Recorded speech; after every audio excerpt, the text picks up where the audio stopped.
une vidéo qui montre l'intégralité du processus d'inscription d'un prescription. Donc on va lancer le site. Alors je vais d'abord me connecter en administrateur pour supprimer l'enregistrement que j'avais déjà fait.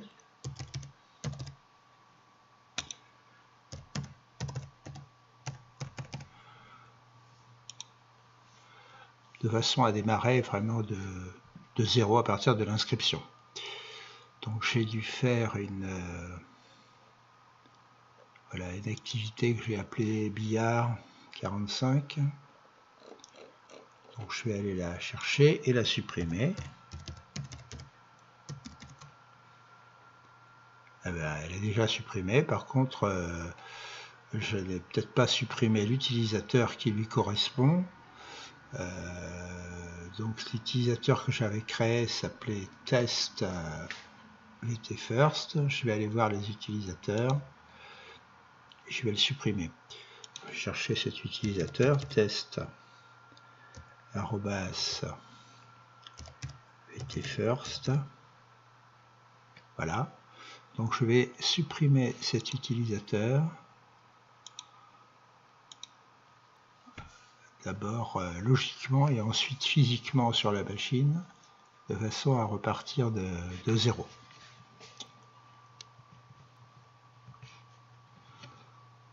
Donc il y a une suppression logique dans un premier temps. Voilà, donc ici si je veux voir les utilisateurs supprimés, je peux éventuellement le remettre en place et où je peux demander la suppression définitive. Donc je supprime définitivement l'utilisateur. Donc maintenant je vais me déconnecter et je vais faire comme si j'étais un nouvel inscrit. Donc je peux aller dans mon espace mes activités. Donc là évidemment on demande soit de me connecter soit de m'inscrire, donc je vais m'inscrire. Nom du club, je vais l'appeler billard 45. Structure associative. Prénom du contact Roger. Vautier. Email principal, donc VT-First. Mot de passe. 7 caractères.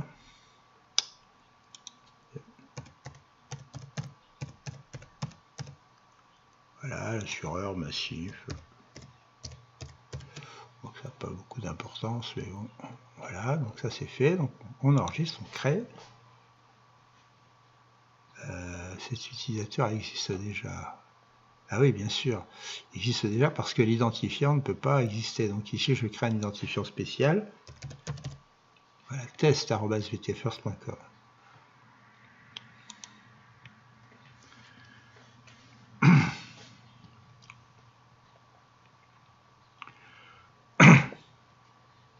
Ensuite, on va créer une activité associée au club.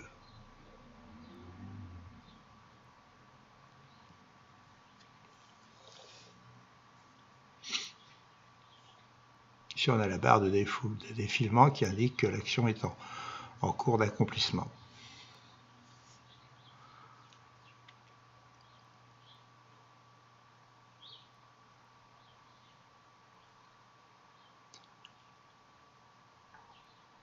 Voilà.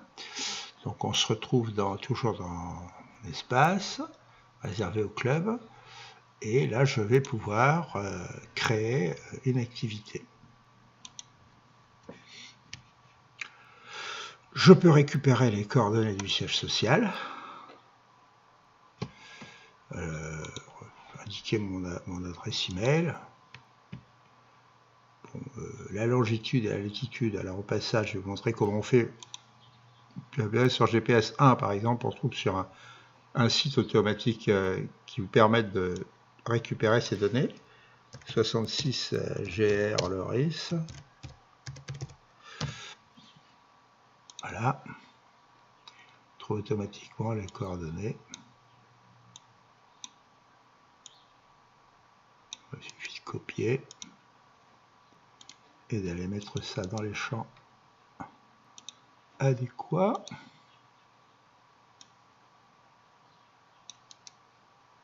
Copier. Coller. On choisit le sport. Donc le sport, ben, c'est billard. Voilà, je mets Pierre Loris.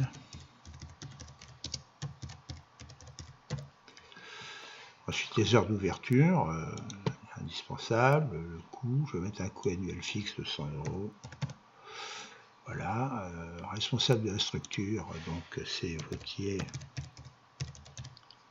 Roger. Je suis président.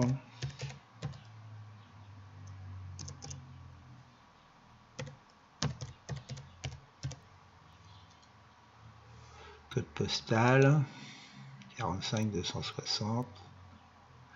Téléphone.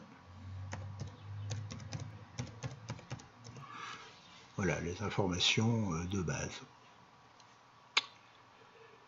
Le secrétaire, je vais mettre mon épouse.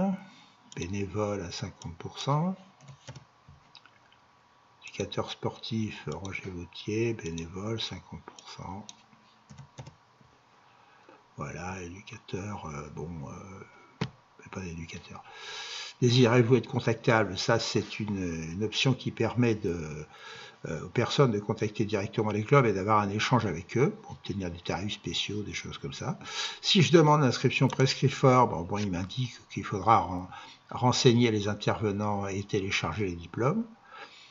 Et qu'ensuite, une fois l'inscription faite et validée, on peut la dupliquer si on a plusieurs points de présence, des lieux de pratique associés au club.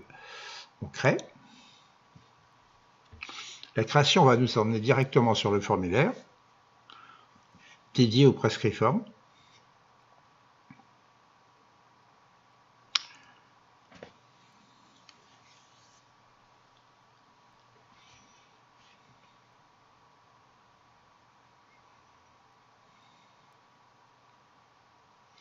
Voilà, donc on retrouve toutes les informations liées à la structure, à l'équipe, qu'on peut modifier au passage si on le désire encore. Et bien sûr, on n'a pas d'intervenant. Il vous dit qu'il faut avoir des intervenants pour demander la certification. Donc je peux faire nouvel intervenant. Donc là, encore une fois, on rentre le nom de l'intervenant. Là, je vais prendre moi-même en l'occurrence. Ce sera plus simple. Je vais dire animateur. Voilà, adresse, je vais mettre 66 Grande Rue, contact, etc. Téléphone, voilà, l'adresse email. Bon, alors les cartes, les informations, bien sûr, professionnelles. Bon, là, moi, j'en ai pas, donc je ne vais pas l'indiquer. Et ensuite, je peux ajouter les fichiers. Ajouter les fichiers. Donc là, je veux par exemple prendre un CV. Voilà, je vais prendre un CV. Je peux également ajouter, très récemment j'ai fait ça, des images.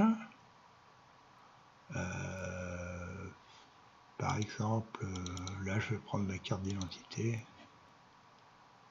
Voilà, vous voyez, parce qu'avant c'était pas possible mais j'ai vu que les gens essayaient de télécharger des images. Ensuite, il suffit de demander la création. Donc là, il télécharge les données. Il va construire automatiquement des réceptacles pour les diplômes. Alors, il me montre cette fois-ci l'intervenant qui a été créé et les diplômes associés qui sont chargés. Alors, on peut, si on supprime l'intervenant, ça ne va pas forcément supprimer automatiquement les fichiers, ce qui fait que si on le recrée, on va retrouver les données qui ont été enregistrées préalablement. Donc là, je vais laisser. Alors, on peut récupérer, bien sûr, au passage directement les diplômes. Il suffit de cliquer sur le lien, et cliquer pour le télécharger. automatiquement, ça télécharge, ça indique automatiquement, on peut récupérer directement les fichiers. Et là, il est en téléchargement direct, pour ce qui est déjà fait. Je vais supprimer ça. On doit bien sûr affecter un intervenant. Ça, ce sont les intervenants du club, mais on peut affecter un intervenant à une activité. Hein. Voilà. Donc je vais l'affecter. Il va apparaître automatiquement. Il est affecté à l'activité. Alors je peux bien sûr supprimer cette affectation. Et je peux ensuite la réintroduire si je veux. Hein. Ça fonctionne. Hein. Et bien sûr, l'approche traditionnelle, une fois qu'on a créé les intervenants, qu'on en a affecté un au club, c'est de valider le formulaire. On valide le formulaire. Et là, on va tomber sur le formulaire spécialisé Prescriform. Donc, il rappelle qu'il y a les intervenants de la structure sportive, ceux qui ont été affectés à l'activité. Là, on peut encore modifier les affectations, les informations classiques du club, puis ensuite la saisie du formulaire Prescriform. Donc là, on a toutes les données qui ont été demandées pour le Prescriform. Là, je vais prendre les données simples en ce qui me concerne. Donc je vais prendre caractéristiques faibles, mettre 60 minutes. Pratiquant, je vais dire 5, 10, voilà, peu importe. Hein. Alors donc ça c'est non significatif. Non. Ensuite on a les qualifications qui ont été demandées, l'expérience. Bon, en l'occurrence évidemment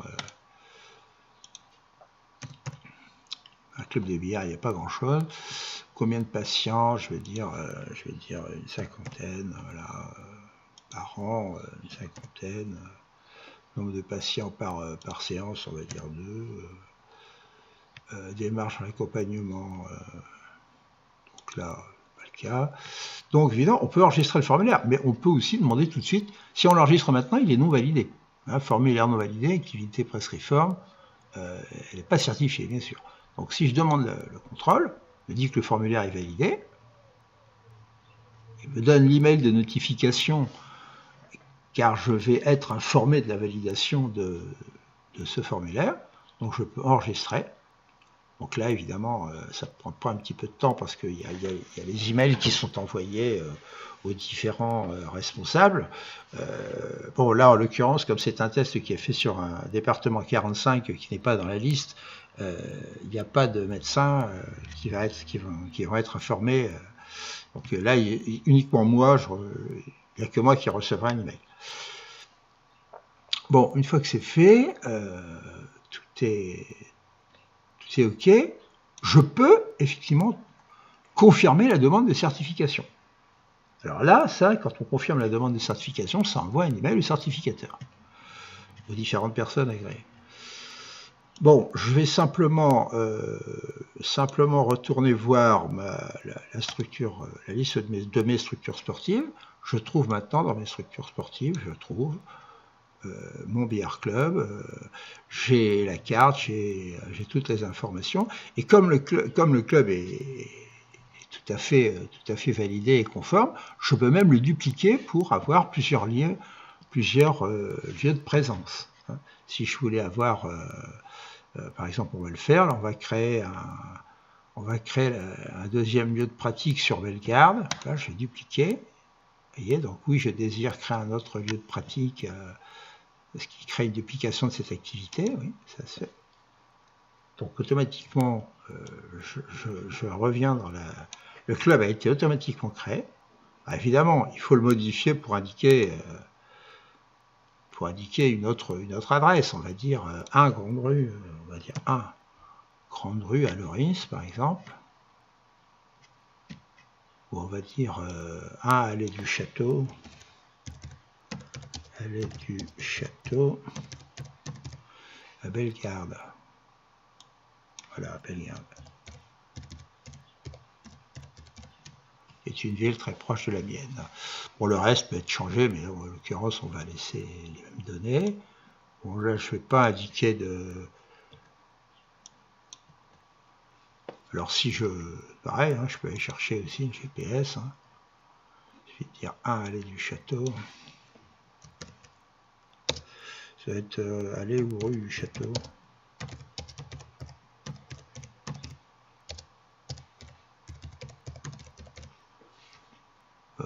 Ça me donne quoi ça? Voilà. Pour la petite histoire, c'est l'adresse de mon fils. Donc je vais rentrer la longitude. Donc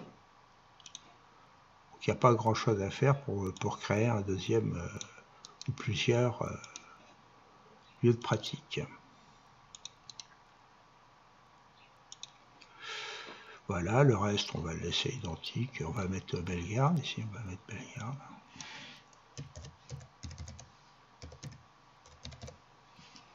Voilà. Et on va enregistrer les modifications, tout simplement. Donc là, alors évidemment, lui, il n'y a pas d'intervenant. Il n'y a pas d'intervenant d'affecter à cette activité. Alors on a la liste des intervenants du club, on peut affecter. Hein. Alors si on n'affecte pas, évidemment, il n'y aura pas de...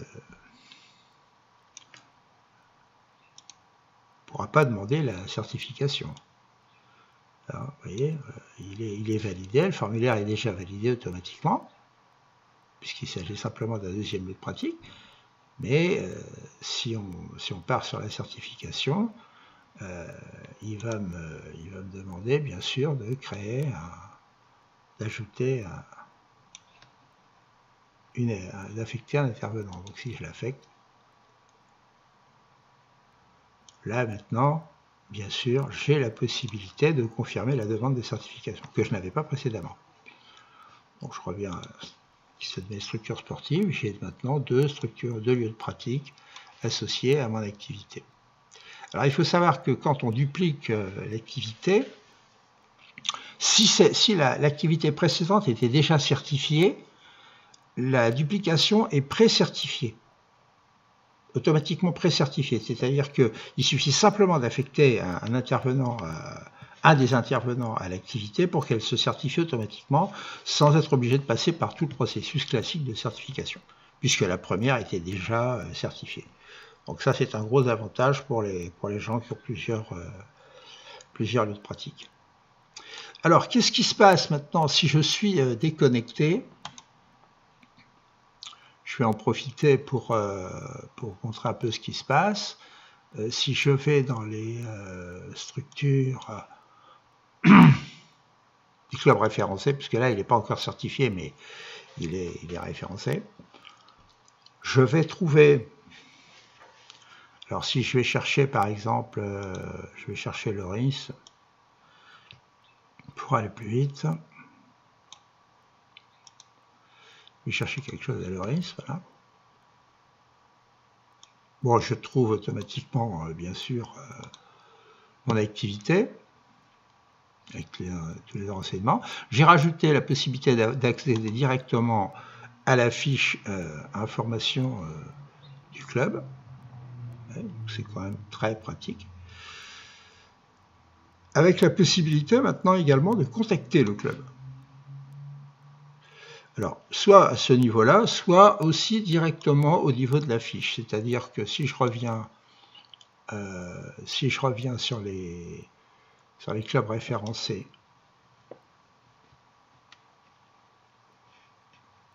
et que je repars sur l'ORIS, juste pour vous montrer la possibilité de le faire, l'ORIS,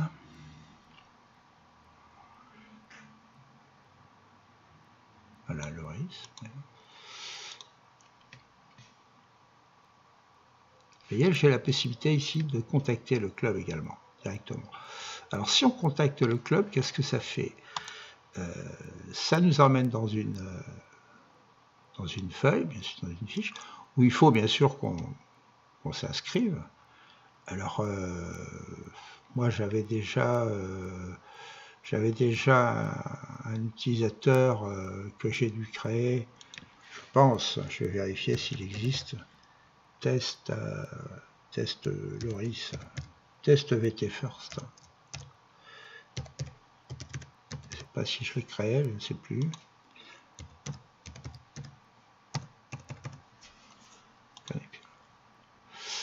Non, donc c'est pas bon, c'est pas grave, donc j'ai dû le supprimer. Donc c'est pas, je vais recréer. Hein. Je vais dire Roger Vautier.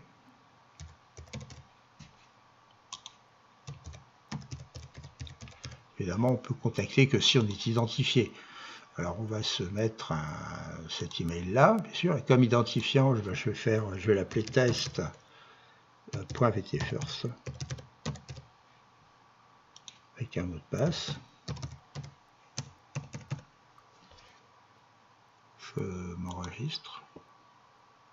Donc cette fois-ci, je suis plus anonyme, je me connecte au site et je suis identifié.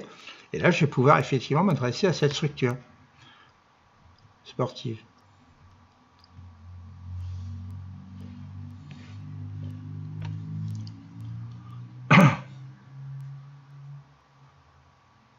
Voilà, donc le formulaire de contact alors est déjà pré-rempli, c'est-à-dire que je m'adresse au club Billard 45, section Billard 45, sport, etc. Voilà, avec mon email. Je vais rajouter mon téléphone. Un sujet, je vais dire demande d'information.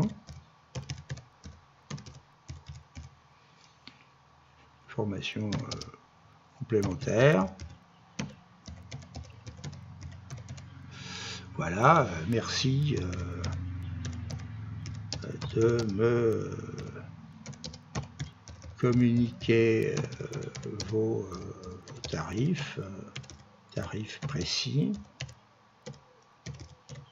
voilà. Bon. Hein, et tarifs précis et la nature de vos équipements, par exemple.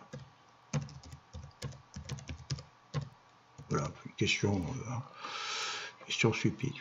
Là, il y a un CAPTCHA pour éviter l'abondage automatique et la surcharge du système. Donc, il suffit de taper les lettres qui sont indiquées. Voilà. Et j'envoie. Donc, ce message va être envoyé, mais il va apparaître automatiquement au propriétaire de ce club, en l'occurrence à moi-même. Alors, les deux vont être informés, hein, c'est-à-dire que quand quelqu'un envoie un message au club, le club est averti qu'il y a un message à sa disposition sur le site, un formulaire, et en sens inverse, quand le club répond, l'utilisateur est averti qu'il y a une réponse disponible sur le formulaire. Donc, je vois automatiquement tous les messages, la liste des messages que j'ai envoyés. D'accord ? Donc, ce message, je peux l'éditer. C'est-à-dire que je peux le remodifier, le réenvoyer, etc. Je peux également le supprimer si ça ne m'intéresse plus. Maintenant, si je me déconnecte et que je me connecte en tant que le club, c'est-à-dire que je m'appelais test@vtfirst.com, ça c'était le nom que je m'étais donné. Voilà, je me connecte. Bon, je vois effectivement le message qui m'a été, enfin je vois tout, je vois mes activités, par exemple mes activités. Hein, je suis club, donc je vois mes activités, j'ai deux activités, mais dans mon espace, j'ai aussi mes contacts. Alors si je vois mes contacts, je vais trouver effectivement, vous voyez, une petite explication.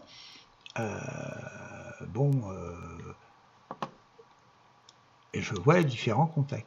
Alors, évidemment, pour envoyer un message, il faut que je sélectionne éventuellement un club. Hein. Je peux aussi envoyer un message à un club. Donc là, je peux répondre.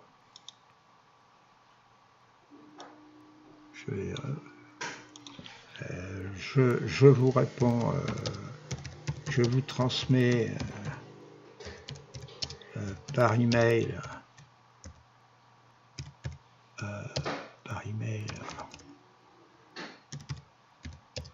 et prendre contact par téléphone. Et je prends contact par téléphone.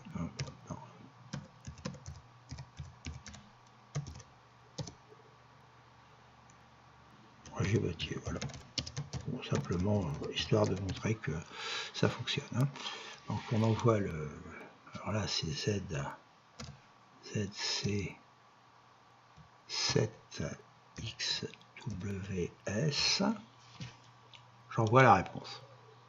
Donc là, l'utilisateur qui m'a écrit va recevoir un message en lui disant « Attendez, vous avez une réponse ». Alors on va aller voir, on va aller vérifier tout ça. On va se reconnecter en tant que patient, enfin futur patient, les connexions. Voilà, si je me... Alors soit je vais dans mon espace et d'activité, il va me demander de me connecter, bon bah je me connecte. Hein. HT test, mais je peux aussi aller directement sur accueil. Je vois ici, vous voyez, contacter les clubs. Hein. Contacter les clubs. Donc là, si je rentre mon identifiant,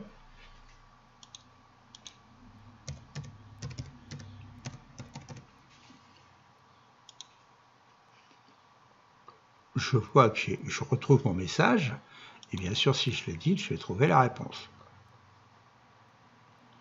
Donc ça fonctionne. Ok.